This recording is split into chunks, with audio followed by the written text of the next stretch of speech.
Auto irrigation பண்ணியிருக்கேன் ma'am. போன time பண்ண மாதிரியே. ஆனால் இப்போ ஐசி வோல்டேஜ் ரெகுலேட்டர்லாம் யூஸ் பண்ணியிருக்கேன் மேம். ஐசியில் அன்கேட் யூஸ் பண்ணியிருக்கேன்.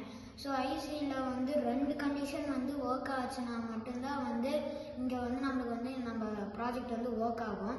ஸோ இதில் எல்லாமே இப்போ வந்து இதுலேருந்து வர வோல்டேஜ் வந்து 12 வோல்ட்ஸ் வரும்.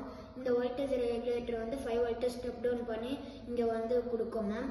ஸோ இப்போ வந்து நான் எல்லாத்துக்குமே இங்கே கனெக்ஷன் பண்ணியிருக்கேன். அது இல்லாத நான் இங்கே வந்து இங்கே 2 நெயில்ஸ் யூஸ் பண்ணியிருப்பேன் மேம். ஏன்னா இதுதான் மேம் நம்ம டேங்க்கில் வந்து இதை வைப்போம்.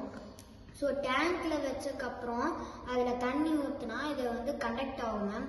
ஸோ வந்து வாட்டர் வந்து கண்டக்டர்னால இதை வந்து வாட்டர் மூலிமா அந்த எலக்ட்ரான்ஸ் வந்து பாஸ் ஆகி ரெண்டுமே கண்டக்ட் ஆகும். ஸோ அந்த மாதிரி கண்டக்ட் ஆக போது வந்து மோட்டர் வந்து ஆன் ஆகி ஓடும் மேம். ஸோ அது வந்து வரமண்ணில் வந்து இருந்தால் அந்த மாதிரி ஓடும் மேம். அதே வந்து இப்போ மோட்டர் ஓடி தண்ணி வந்துருச்சுன்னா இப்போ ஈரமாக மாறிடுச்சுன்னா மோட்டர் வந்து ஆட்டோமேட்டிக்காக ஆஃப் ஆகிடும் மேம். ஸோ இப்போ வந்து நான் வந்து இதை பண்ணி காமிக்கிறேன் மேம், எப்படி ஒர்க் ஆகுதுன்னு பாருங்கள் மேம். நெயிலை வந்து செப்பரேட்டாக வச்சிடணும்.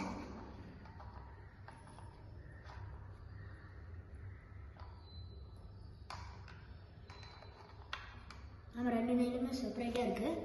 ஸோ இப்போ நான் தண்ணி ஊற்றுறேன்.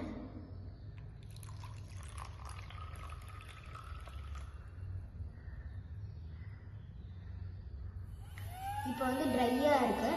ஸோ இப்போ வந்து ட்ரையாக இருக்கனால மோட்ரு ஓடுது. ஸோ இப்போ ஈரமான மண்ணில் வந்து வச்சுன்னா மோட்ரு வந்து இப்போ ஆஃப் ஆயிடும் மேம்.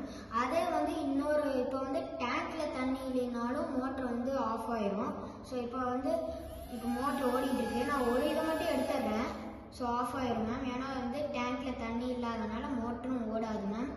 ஸோ இதுதான் மேம் நான் செஞ்ச project ma'am. Auto irrigation with IC and gate ma'am.